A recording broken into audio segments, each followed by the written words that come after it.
رجب کا جو مہینہ ہے یہ اپنے اندر اسلامی اعتبار سے بڑی تاریخ رکھتا ہے، لیکن یہاں ایک المیہ کی بات ہے کہ معاشرے کے اندر کسی بھی چیز کو صحیح طریقے سے نہ بیان کیا جاتا ہے اور نہ اس سے صحیح رخ دیا جاتا ہے، اور پھر معاشرے میں عوام الناس کے اندر جو چیزیں عام چلی ہے وہ سب آپ حضرات کے سامنے ہیں۔ حضرت علی المرتضیٰ رضی اللہ تعالیٰ عنہ اس مہینے کی 13 تاریخ کو ان کی ولادت ہے، اور میں چاہوں گا کہ آج میں اسی موضوع پر آپ سے بات کروں۔ اہل سنت والجماعت کا عقیدہ ہے، آپ نے توجہ سے میری بات سننی ہے، مکمل میری طرف توجہ رکھیں گے تو آپ کو بات سمجھ آئے گی، اور آگے پیچھے دیکھتے رہیں گے تماشے کر کے تو پھر بات سمجھ کچھ نہیں آنی، پھر وہی باتیں ہوں گی جو محفلوں کے اندر آپ لوگ سنتے ہیں، مجالس کے اندر جو موضوع اور من گھڑت قسم کی روایات بیان کی جاتی ہیں پھر وہی ہوگا۔ اہل سنت والجماعت کا عقیدہ ہے کہ پیغمبر پاک صلی اللہ علیہ وسلم کے سارے صحابہ جنتی ہیں، یہ ایک اصولی بات آپ سے عرض کر رہا ہوں، اور چونکہ آگے کی ساری بنیاد اسی اصول کے اوپر چلے گی کہ جب آپ کے ذہن میں یہ بات ہو کہ پیغمبر کے سارے صحابہ جنتی ہیں، یہ ہمارا عقیدہ ہے مسلمانوں کا۔ کسی بھی صحابی کے حوالے سے اہل سنت والجماعت کے ہاں کوئی افراط اور تفریط نہیں ہے، جس کا جو مقام ہے، جس کا جو درجہ ہے، جس کا جو رتبہ ہے، اسی کے اوپر اسے رکھا جاتا ہے کہ اللہ اللہ ہے، نبی نبی ہے، صحابی صحابی ہے، اور ولی ولی ہے۔ نہ رسول خدا ہے، نہ صحابی خدا ہے، نہ کوئی ولی خدا ہے، خدا کا درجہ اور ہے، اور نیچے جتنی مخلوقات ہیں سب کا درجہ اور ہے۔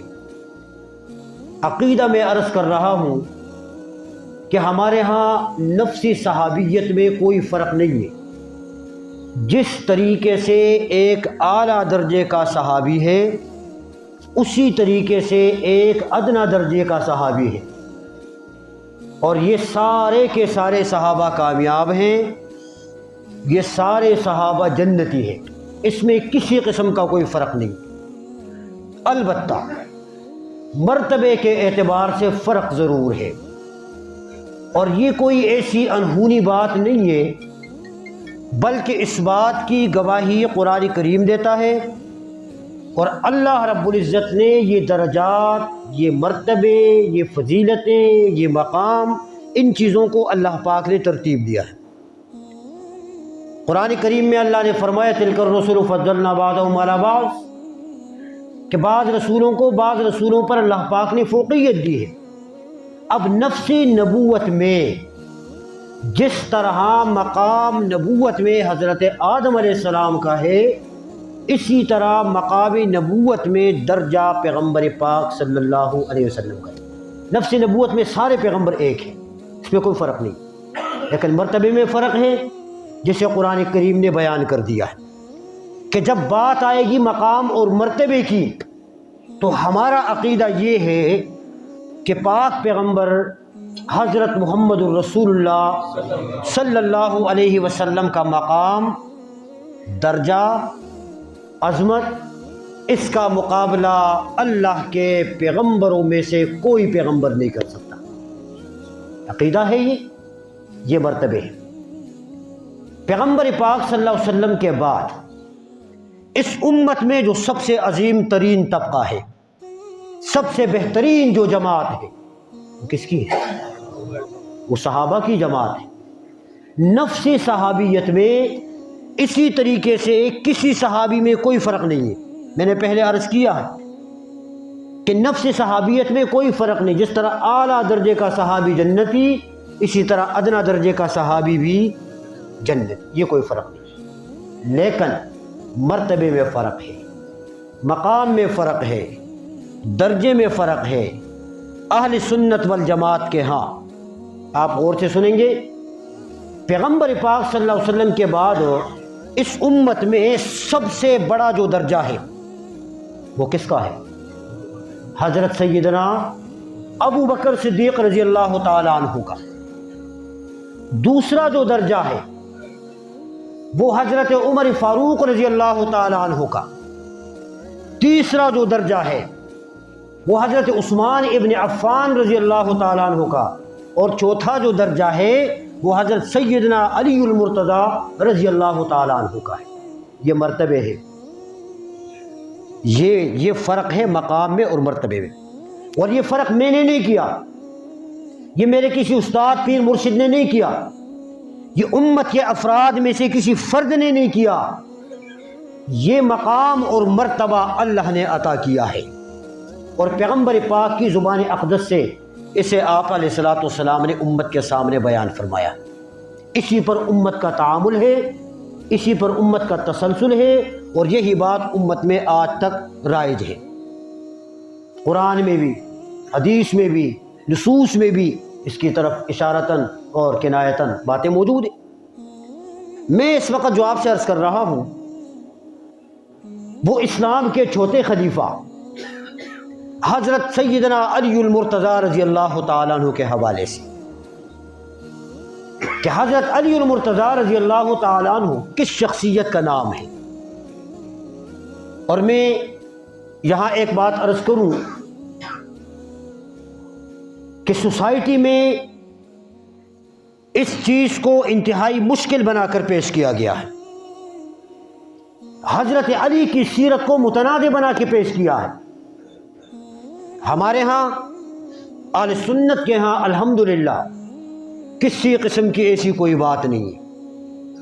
جس طرح سیدنا صدیق اکبر رضی اللہ تعالی عنہ اہل سنت کے سروں کے تاج ہیں، اسی طرح علی المرتضی رضی اللہ تعالی عنہ بھی اہل سنت کے سروں کے تاج ہیں۔ ہمارے ہاں کوئی فرق نہیں، ہم جس طرح سیدنا صدیق اکبر رضی اللہ تعالی عنہ کی فضیلت، عظمت اور سیرت کو بیان کرنا اپنے ایمان کے کامل ہونے کی علامت سمجھتے ہیں، اسی طرح حیدر کرار کی عظمت کو بیان کرنا بھی ہم اپنی نجات کا سبب سمجھتے ہیں۔ یہ سب ہمارے سروں کے تاج ہیں۔ حضرت علی المرتضی رضی اللہ تعالی عنہ اسلام کے چوتھے خلیفہ ہیں، شجاع اور بہادر ہیں، بڑے باعزت اور با کمال شخصیت ہیں، تلوار کے دھنی ہیں، اور شجاعت کی صفت کو اللہ نے اس کی ذات میں پیوست کر کے رکھا تھا۔ سیدنا علی المرتضی رضی اللہ تعالیٰ عنہ کو جو مقام ملا ہے، ان کو جو فضیلت ملی ہے، وہ انہی کا خاصہ ہے۔ ان کے کمالات میں، ان کی صفات میں کوئی اور ان کا مقابلہ نہیں کر سکتا۔ سیدنا علی المرتضی رضی اللہ تعالیٰ عنہ، ان کے والد کا نام یاد ہے کسی کو؟ بولو یار، بولو یار، دو چار بندے کی آوازیں آ رہی، باقی سب خاموش۔ افسوس کی بات ہے یا نہیں؟ زور سے بولیں ذرا، بولو یار، افسوس ہے۔ ابھی میں بھرے مجمع میں پوچھوں نا کہ پاکستانی ٹیم کرکٹ کی جو ٹیم ہے اس کا کپتان کون ہے، 50 آوازیں آ جائیں گی۔ سب سے اچھا گانا کون گاتا ہے، 50 آوازیں آ جائیں گی، سب کو پتہ ہے۔ لیکن یہ نہیں پتہ کوئی جی شیعہ یہ کہتا ہے اور سنی یہ کہتا ہے، یہ باتیں یاد ہوتی ہے، لیکن وہ جو اصل چیز ہے اس کا نہیں پتہ۔ سیدنا علی المرتضی رضی اللہ تعالیٰ عنہ کے والد کا نام عبد مناف ہے۔ کیا ہے؟ عبد مناف ہے۔ اور آپ نے کیا سن کے رکھا ہے؟ ابو طالب۔ ابو طالب حضرت علی رضی اللہ تعالیٰ عنہ کے والد کا نام نہیں ہے۔ آپ غور فرمائیں، حضرت علی المرتضیٰ رضی اللہ تعالیٰ عنہ کے والد کا نام عبد مناف ہے۔ عبد مناف کے 4 بیٹے تھے۔ سب سے بڑا بیٹا طالب ہے، دوسرے نمبر کا بیٹا عقیل ہے، تیسرے نمبر کا بیٹا جعفر ہے، اور چوتھے نمبر کا بیٹا علی ہے۔ جی بھی نہیں بتائے گا کوئی۔ جو بڑا بیٹا طالب تھا یہ بچپن میں فوت ہوا، طالب، اور اسی کے نام سے ان کے والد کا نام ابو طالب بن گیا۔ یہ کنیت ہے ان کی، بڑے بیٹے کے نام ابو طالب اسی وجہ سے بنا ہوا ہے۔ نام ابو طالب نہیں، یہ نام عبد مناف۔ دوسرا بیٹا عقیل ہے، تیسرا جعفر ہے، اور چوتھا حضرت علی ہے۔ حضرت علی المرتضیٰ رضی اللہ تعالیٰ عنہ بڑی صفات کا میں نے عرض کیا ہے کہ حامل، بڑے بہادر قسم کے علی المرتضیٰ رضی اللہ تعالیٰ عنہ بچپن میں پیغمبر پاک صلی اللہ علیہ وسلم کی پرورش میں آئے تھے۔ ان کی ساری کفالت پیغمبر پاک صلی اللہ علیہ وسلم نے فرمائی، اور یہ بھی مشہور ہے عام طور پہ، میں آپ کی اصلاح کے لیے عرض کر دوں کہ بھئی پیغمبر پاک صلی اللہ علیہ وسلم کی کفالت اور پرورش ساری زندگی ان کے چچا ابو طالب نے کی ہے۔ مشہور ہے یا نہیں ہے کہ پیغمبر پاک ساری پرورش اور کفالت کا مطلب کیا ہوتا ہے؟ کسی کے گھر سے کھانا، تو مطلب یہ ہے کہ ساری زندگی پیغمبر حضرت یہ ہے کہ اپنے چچا ابو طالب کے گھر سے کھا رہے تھے، عام طور پہ ہی مشہور ہے، لیکن یہ بات غلط ہے، یہ بات ٹھیک نہیں ہے۔ ساری زندگی پیغمبر کی پرورش اور کفالت ابو طالب نے نہیں کی، اور میں اس کی وجہ آپ کو بتا رہا ہوں کہ پیغمبر کے یہ جو چچا ابو طالب تھے یہ مالی حالات سے کمزور تھے، ان کی مالی حالت ٹھیک نہیں تھی۔ یہ کتابوں نے لکھا ہے، میری کتابوں نے بھی لکھا ہے، شیعہ کی کتابوں نے بھی لکھا ہے، یہ کوئی ڈکی چھپی بات نہیں کر رہا۔ آپ کے لیے بات نہیں ہوگی اس لیے کہ آپ نے سنی نہیں، لیکن یہ آن ریکارڈ ہے۔ وہ پاؤں سے معذور تھے، مالی اعتبار سے ان کی حیثیت کمزور تھی۔ جب ان کے بچے زیادہ ہوئے اور کفالت میں پرورش میں مشکل پیش آئی تو انہوں نے پھر اپنے بچوں کو تقسیم کیا، اپنے بچوں کو انہوں نے تقسیم کیا۔ یہ بات آپ ہی سمجھ سکتے ہیں کہ بھئی چچا کے گھر میں، اپنے بھائی کے گھر میں اپنے بچے کو پرورش کے لیے بھیجنا، اس کو آج بھی معاشرے کے اندر کیسا سمجھا جاتا ہے یہ آپ سب کو بتائیں۔ حضرت علی المرتضیٰ رضی اللہ تعالیٰ عنہ، اس کا جو دوسرا بھائی تھا، چونکہ پہلا تو بچپن میں فوت ہوا، دوسرا جو بھائی تھا عقیل، اس کو عبد مناف حضرت علی کے والد نے اپنے بھائی حضرت عباس کے گھر میں بھیجا پرورش کے لیے۔ تیسرے لڑکے جعفر کو اپنے دوسرے بھائی نوفل کے گھر میں بھیجا پرورش کے لیے، اور جو چھوٹے حضرت علی تھے رضی اللہ تعالیٰ عنہ، ان کو پاک پیغمبر صلی اللہ علیہ وسلم کی پرورش میں بھیجا۔ یہ غلط ہے کہ ساری زندگی پیغمبر پاک ان کے گھر میں پرورش پالتے رہے، انہوں نے تو اپنے بچے تقسیم کیے تھے۔ تو حضرت علی المرتضیٰ رضی اللہ تعالیٰ عنہ جو پرورش پائی تھی وہ کس کے گھر میں پائی تھی؟ آپ صلی اللہ علیہ وسلم کے گھر میں پائی، اور جب آئے 6 سال یا 10 سال عمر تھی، دونوں روایتیں ہیں۔ علی المرتضیٰ رضی اللہ تعالیٰ عنہ کو اللہ پاک نے جو ایک مقام عطا فرمایا وہ یہ تھا کہ بچوں میں سب سے پہلے حضرت علی رضی اللہ تعالیٰ عنہ مسلمان ہوئے، اور یہ دوسرے نمبر کے مسلمان ہیں۔ دوسرے نمبر کے میرے پیغمبر کا سب سے پہلا کلمہ پڑھا حضرت خدیجۃ الکبریٰ نے، اور دوسرے نمبر کا کلمہ پڑھا حضرت علی المرتضیٰ نے۔ لیکن امت میں یہ بات بھی ایک اختلافی چل رہی ہے کہ بھی سب سے پہلے اسلام کون لے کر آیا، سب سے پہلے مسلمان کون ہوا؟ یہ کوئی لڑنے والی بات نہیں ہے۔ بچوں میں سب سے پہلے حضرت علی المرتضیٰ مسلمان ہوئے، عورتوں میں سب سے پہلے حضرت خدیجۃ الکبریٰ مسلمان ہوئی، غلاموں میں سب سے پہلے حضرت زید ابن حارثہ مسلمان ہوئے، اور آزاد مردوں میں سب سے پہلے حضرت ابو بکر صدیق رضی اللہ تعالیٰ مسلمان۔ اس میں کوئی لڑنے والی بات نہیں۔ تو یہ دوسرے نمبر کے مومن ہیں، اور بچوں میں سب سے پہلے اللہ پاک نے ان کو اسلام کی توفیق عطا فرمائی کہ اس نے گھر میں میرے پیغمبر اور میرے نبی کا کلمہ پڑھا۔ حضرت علی المرتضیٰ رضی اللہ تعالیٰ عنہ، پیغمبر پاک صلی اللہ علیہ وسلم نے ان کی بڑی فضیلتیں بیان فرمائی ہیں، اور 10 سال 13 سال مکہ میں اور 10 سال مدینے میں یہ میرے پیغمبر کے ساتھ رہے، کیونکہ جب سے اسلام قبول کیا اس کے بعد پیغمبر پاک صلی اللہ علیہ وسلم کے ساتھ رہے، یہ الگ نہیں ہوئے، چونکہ گھر میں جو تھے یہ پیغمبر کے ساتھ رہے، مکہ میں بھی اور مدینہ پاک میں بھی۔ پیغمبر پاک صلی اللہ علیہ وسلم نے کافروں کے ساتھ 27 غزوات لڑے ہیں، جنگیں ہوئی ہیں، کہ جس میں پیغمبر پاک خود بنفس نفیس شریک ہوئے، اور 27 میں سے 26 غزوات ایسے کہ جس میں علی المرتضیٰ رضی اللہ تعالیٰ عنہ نے پیغمبر پاک صلی اللہ علیہ وسلم کے ساتھ میدان میں شرکت فرمائی ہے۔ 26 غزوات، اور ان کی بہادری، اس کی مثالیں تاریخ میں نہیں ملتی، جس طرح ایک شجاعت اور بہادری کی صفت سے اللہ پاک نے ان کو مزین فرمایا تھا۔ پیغمبر پاک صلی اللہ علیہ وسلم نے حضرت علی المرتضیٰ رضی اللہ تعالیٰ عنہ کے لیے یہ فرمایا تھا، انت منی بمنزلت ہارون و موسیٰ۔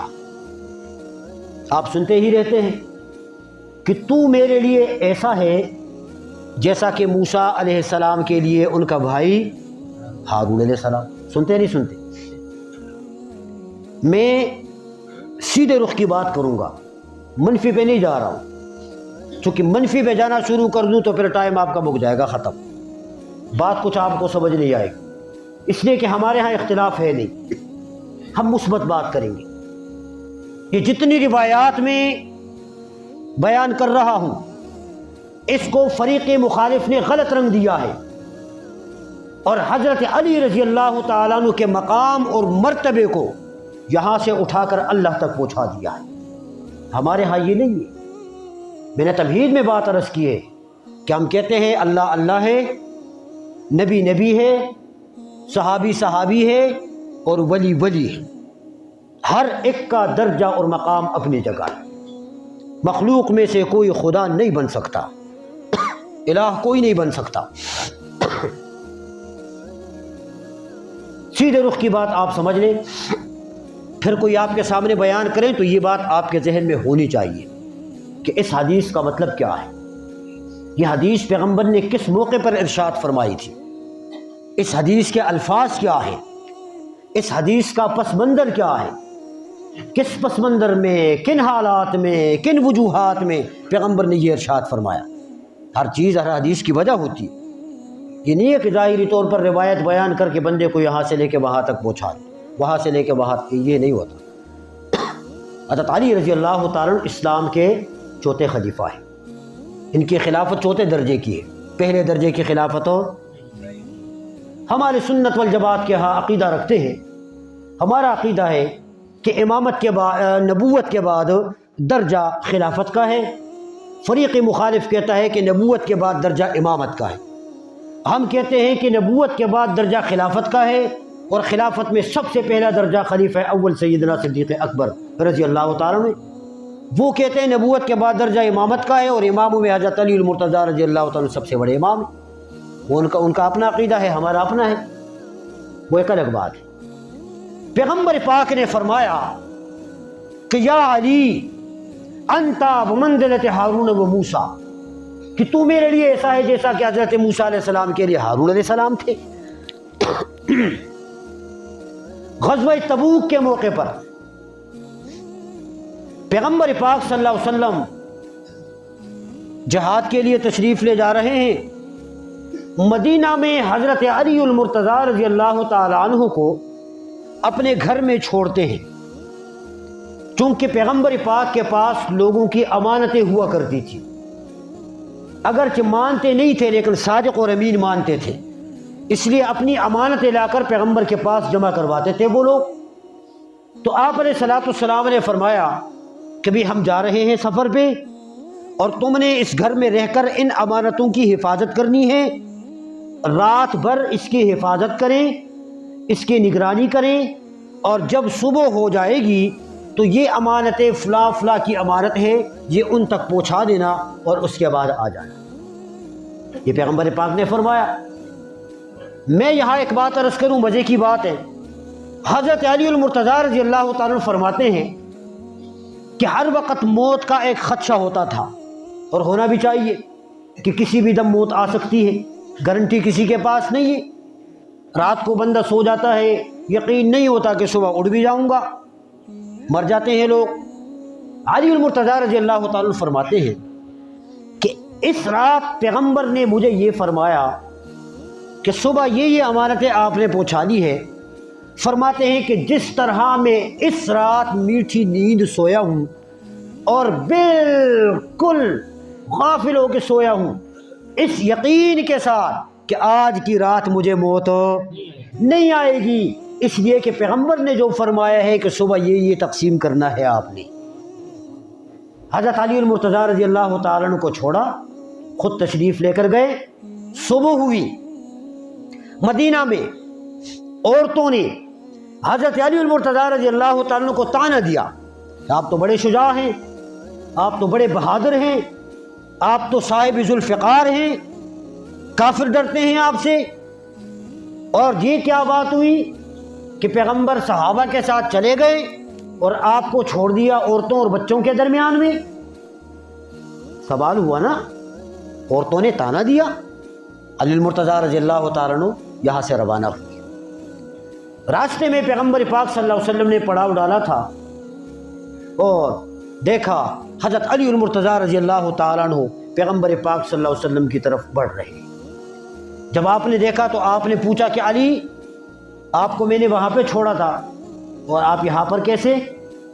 تو حضرت علی رضی اللہ تعالیٰ عنہ نے فرمایا کہ یا رسول اللہ اتخلفنی علی الصبیان والنساء، آپ نے مجھے بچوں اور عورتوں کے درمیان چھوڑ دیا تھا، مجھے عورتوں نے یوں طعنہ دیا، اور میں جہاد میں شرکت کرنا چاہتا ہوں، میں جہاد میں جانا چاہتا ہوں۔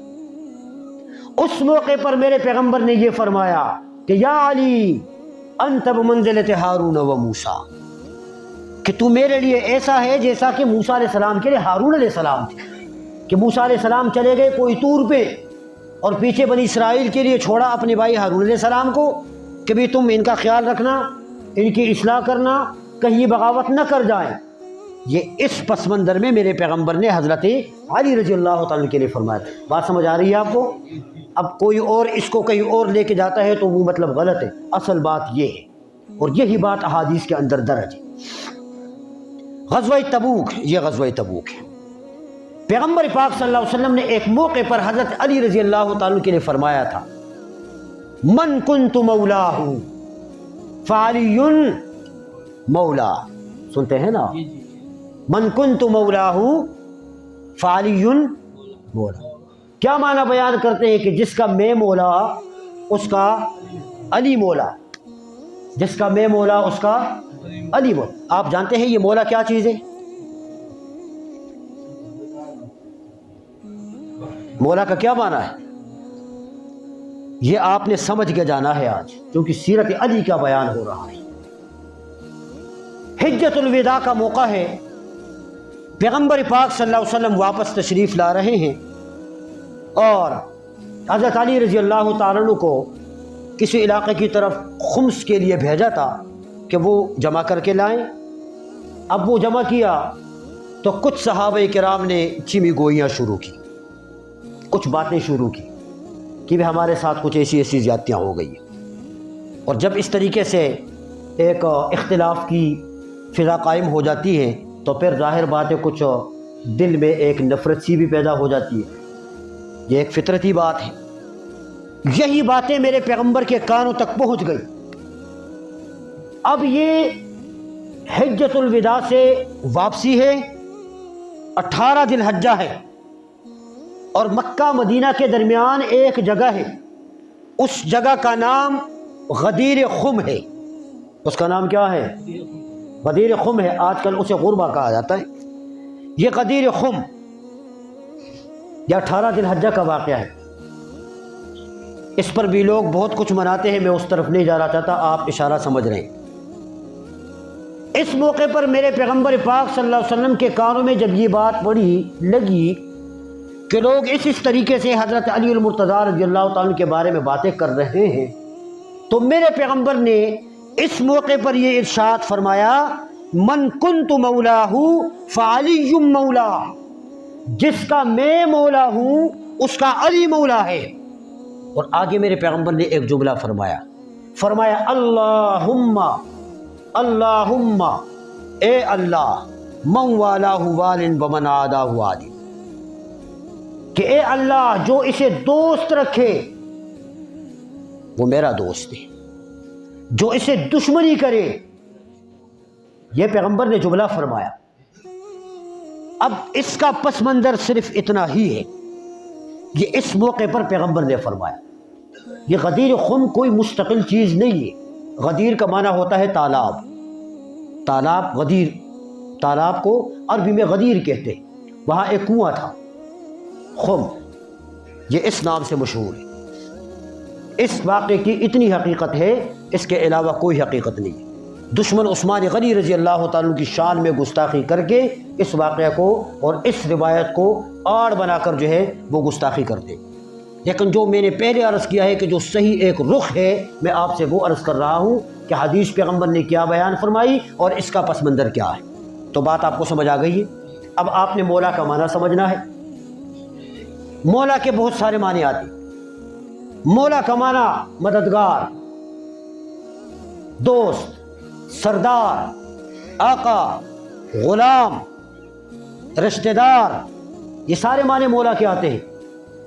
لیکن یہاں پر مولا کا جو معنی کریں گے، مولا کا معنی یہاں مددگار نہیں کریں گے، یہ غلط ہے، قرآن کے روح سے غلط ہے۔ قرآن کہتا ہے فانصرنا فانصرنا علی القوم الکافرین، اے اللہ کافر قوم کے مقابلے میں تو ہماری مدد کر۔ مددگار کس کی ذات ہے؟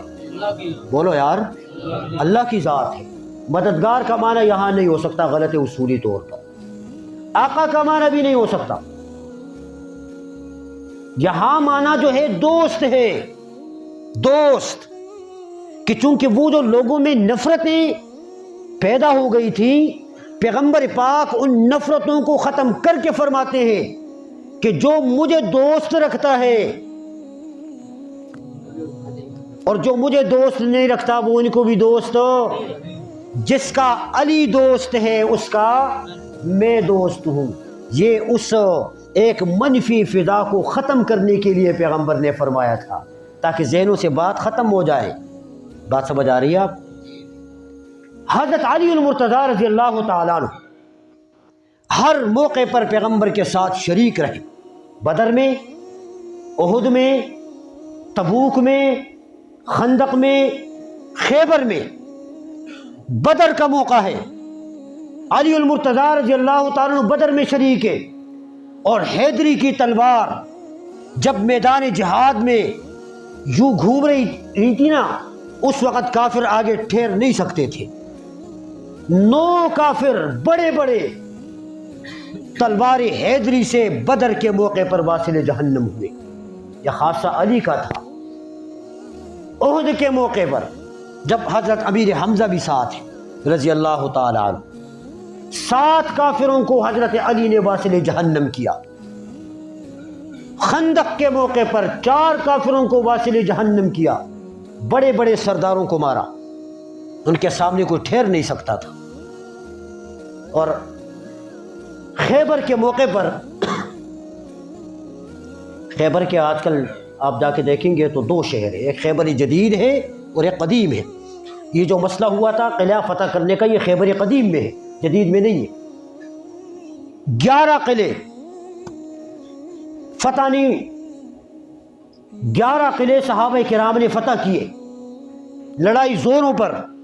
لیکن ایک قلعہ ایسا کہ جو اس وقت صحابہ کرام سے فتح نہیں ہو سکا، بڑی مشکل تھی، اس میں مشکلات تھی۔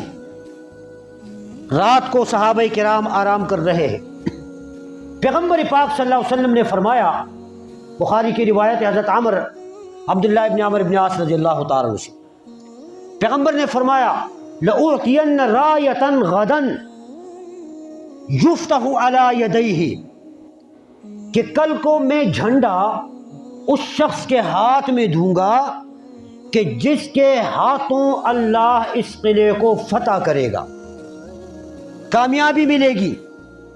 یحب اللہ ورسولہ، اور وہ شخص وہ ہے کہ جسے اللہ بھی محبت کرتا ہے اور اللہ کا رسول بھی محبت کرتا ہے۔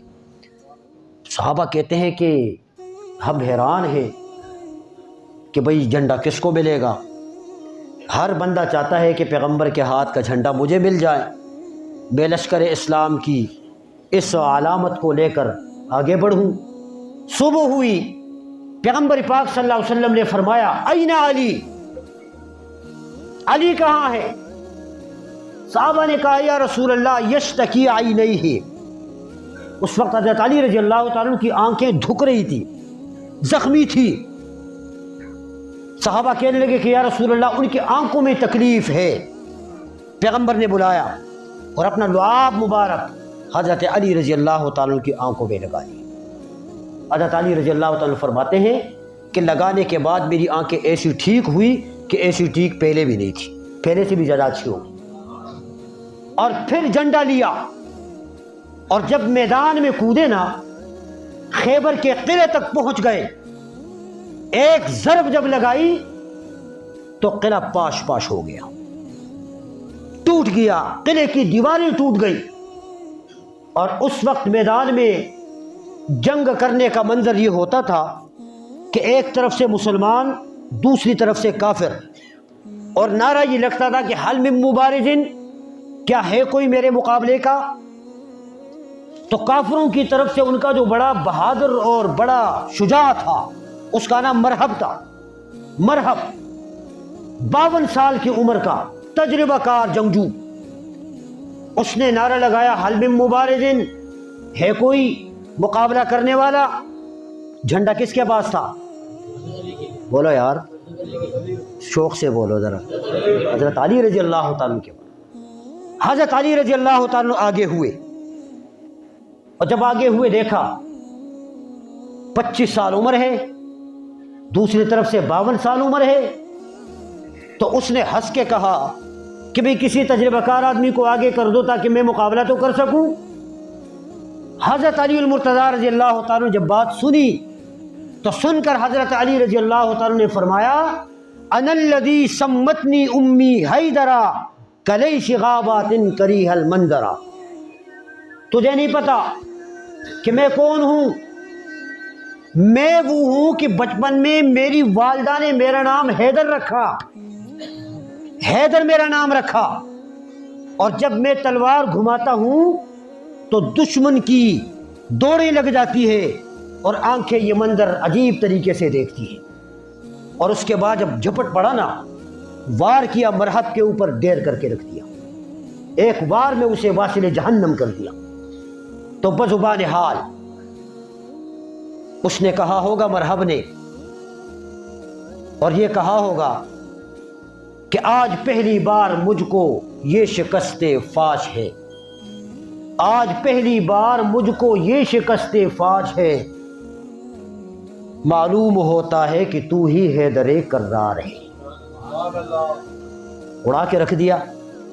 یہ حضرت علی المرتضیٰ رضی اللہ تعالیٰ عنہ کی سیرت ہے، یہ ان کی فضیلت ہے۔ اور قرآن کریم سورہ مجادلہ کی ایک آیت نازل ہوئی، یا ایھا الذین آمنوا اذا ناجیتم الرسول فقدموا بین یدی نجواکم صدقہ۔ یہ آیت نازل ہوئی، اللہ نے فرمایا کہ بھئی میرے پیغمبر کے ساتھ جو بھی تم میں مشورہ کرنا چاہے، جو بھی تم میں سے سرگوشی کرنا چاہے، تو مشورہ اور سرگوشی کرنے سے پہلے وہ صدقہ دے۔ صدقے کے بغیر میرے پیغمبر سے کوئی مشورہ، کوئی سرگوشی نہ کرے۔ یہ آیت جب نازل ہوئی اس موقع پر حضرت علی ساتھ بیٹھے ہوئے تھے، تو پیغمبر پاک نے جب یہ آیت سنائی تو اسی وقت حضرت علی المرتضیٰ رضی اللہ تعالیٰ عنہ نے صدقہ کر کے اس آیت پر عمل کیا اور پیغمبر کے ساتھ مشورہ کیا۔ اس کے بعد یہ آیت منسوخ ہو گئی، یعنی اس کا یہ جو صدقے والا حکم ہے یہ حکم منسوخ ہو گیا، تلاوت باقی ہے۔ تو اس آیت پر سارے صحابہ میں سب سے پہلا اور انفرادی جو عمل کیا ہے وہ حضرت علی رضی اللہ تعالیٰ عنہ نے کیا ہے۔ اس پر عمل کسی اور صحابی نے نہیں کیا، موقع ہی نہیں ملا۔ پیغمبر پاک صلی اللہ علیہ وسلم پر آیت نازل ہوئی وَأَنذِرْ عَشِيرَتَكَ الْأَقْرَبِينَ کہ اے پیغمبر اب اپنے رشتہ داروں کو اللہ کے عذاب سے ڈرائیے۔ پیغمبر نے سب رشتہ داروں کو جمع کیا اور اللہ کی توحید کی دعوت دی۔ اب سب سن ہی رہے ہیں کہ علی المرتضیٰ رضی اللہ تعالیٰ عنہ کھڑے ہوئے اور فرمانے لگے کہ اے پیغمبر آپ کا ساتھ دینے کے لیے میں تیار ہوں۔ سب سے پہلا یہ حضرت علی المرتضیٰ رضی اللہ تعالیٰ عنہ، اس مہینے کی 13 تاریخ کو ان کی ولادت ہے۔ اللہ پاک سے دعا کریں کہ اللہ ہم سب کو، پوری امت مسلمہ کو سیرت علی پر چلنے کی توفیق نصیب فرمائے۔ وقت ہو گیا ہے، میں آخر میں 1-2 باتیں 5 منٹ میں عرض کروں گا۔ یہ دعا فرمائیں کہ اللہ ہمارے اس ملک پاکستان کو امن کا گہوارہ بنا دے، یہاں اللہ امن کی فضا کو قائم کر دے، ایک دوسرے کے ساتھ پیار اور محبت کی فضا قائم کر دے۔ آپ سب کے علم میں ہے اسلام ایک ایسا واحد مذہب ہے، ایک ایسا واحد دین ہے کہ جو ہر دین کا احترام سکھاتا ہے، جو ہر مذہب کی عزت سکھاتا ہے، جو ہر انسان سے پیار اور محبت کا درس دیتا ہے، مسلمان ہو تب، کافر ہو تب، ہر ایک کے ساتھ خوش اسلوبی سے، خوش اخلاقی سے پیش آنے کی اسلام دعوت دیتا ہے۔ اور جان کا احترام، جان کی حفاظت اسلام کا سب سے بڑا اعظم رکن یا سب سے بڑی عظیم دعوت ہے۔ قرآن میں اللہ تبارک و تعالی نے فرمایا کہ جو ایک نفس کو قتل کرے وہ ایسا ہے فَكَأَنَّمَا قَتَلَ النَّاسَ جَمِيعًا، گویا کہ اس نے ساری انسانیت کو کیا کر دیا؟ قتل کر دیا۔ وَمَنْ أَحْيَاهَا فَكَأَنَّمَا أَحْيَا النَّاسَ جَمِيعًا، اور جس نے ایک کو زندہ کیا گویا کہ اس نے سب کو زندہ کیا۔ اب یہ جو گزشتہ دنوں میں پشاور میں پولیس لائن میں مسجد پر حملہ ہوا، اس میں جو ہمارے پولیس کے نوجوان اور اس کے علاوہ لوگ شہید ہوئے، یہ انتہائی ظلم ہوا ہے، انتہائی افسوسناک واقعہ ہوا ہے۔ مسجد اللہ کا گھر، نمازی اللہ کے سامنے نماز میں، عبادت میں مصروف عمل، اور ایسے موقع پر آ کر مسلمانوں کو، انسانوں کو اڑا کر ختم کرنا، مسجد کو مسمار کرنا، یہ انصاف نہیں ہے، یہ ظلم ہے اور اللہ کے غضب کو دعوت ہے۔ اس لیے ہم سب بھرپور اس واقعے کی مذمت بھی کرتے ہیں، اور ایسے لوگوں کے لیے اول تو ہدایت کی دعا کریں کہ اللہ ایسے لوگوں کو ہدایت نصیب کرے، اور اگر ہدایت مقدر میں نہ ہو تو ایسے لوگوں کو اللہ تباہ و برباد کر دے، صفحہ ہستی سے اللہ پاک ان کو مٹا کے رکھ دے کہ جو مسلمانوں کی جان اس طریقے سے لینے کے در پہ ہے۔ یہ انتہائی افسوسناک واقعہ ہے۔ ان شہداء کی اللہ مغفرت کرے، ان کے درجات کو اللہ پاک بلند کرے، اور ان کے لواحقین کو اللہ صبر جمیل دے، اور جو مریض ہیں اس وقت ہسپتالوں میں اللہ انہیں شفاء کاملہ عطا فرمائے۔ اسی طرح کوہاٹ میں بھی مسئلہ ہوا، کشتی میں طالب علم جو ہے وہ ڈوب کر شہید ہوئے، مدرسے کے جو طالب علم، آپ کے سامنے واقعہ آپ کے علم میں ہوگا، اور سوشل میڈیا کے اوپر یہ چیزیں عام ہیں، تو ان کے لیے بھی دعا کریں کہ اللہ پاک ان کے بھی درجات کو بلند کرے۔ اسی طرح ملک میں آگے پیچھے کئی جگہ اس طریقے سے واقعات جو ہے وہ رونما ہو رہے ہیں۔ تو سب سے پہلی بات یہ ہے کہ اللہ ہمارے حکمرانوں کو دین کی سمجھ عطا فرمائے، ان کو اللہ پاک دین کے اوپر چلنے کی توفیق عطا فرمائے، اور اس مرحوم ملک کے لیے مجھ سے اس دن ایک ساتھی پوچھ رہا تھا کہ صاحب مہنگائی بہت زیادہ ہے، پاکستان کے اندر ہر چیز مہنگی ہو گئی۔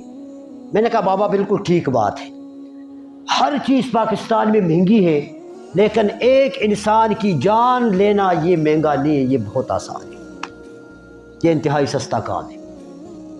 تو اللہ ہم سب کے حال پر رحم کرے، اللہ اپنی طرف ہم سب کو متوجہ کرنے کی توفیق نصیب فرمائے، چونکہ یہ سارے ہمارے اعمال کا نتیجہ ہے۔